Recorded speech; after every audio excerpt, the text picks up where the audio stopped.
Sawa, namba kama namba. Maana kuna kwa mimi na swali hapa. Swali gani? Maana unataka nikuulize kitu kidogo. Kitu gani ambacho unakumbuka? Yaani ukifikiria kuchekesha ile noma. Kacho dogo kuna ishu moja hivi wakati tunasoma ilikoga unakwenda shule.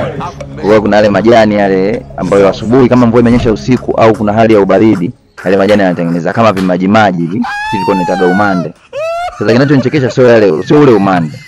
Kitu kwa kinanichekesha ni jinsi ambavyo mkiwa mko shuleni, labda mnaenda shuleni group kama mko watu 5 6.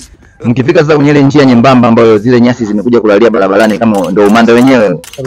Pale lazima uwe mjanja. Yaani lazima uhakikishe kwamba mnamtanguliza mtu kama chambo apite afute yale maji yale, hapo nyinyi mnakuwa mnafuata nyuma. Kwa sasa pale sasa mkisha kote mna akili. Nani atakuwa mbele? Yaani na mimi unajua mlikuwa mnanichukulia sana loko, mimi ndio nilikuwa muda wote na mbavu zenu. Unajua mpaka leo ndio nimeelewa. Kuna dek. Unaona nani atakayekaa mbele, apite afute yale maji, sio wengine tufuate. Sasa mkuta katika kuviziana nani atakaa mbele, kama mjikuta mnachelewa shule kwa sababu ya kitu hicho. Kwa nikifikiria naona kama akili za kitoto sana, zinafurahisha sana yani. Mwanangu, hiyo inakuwa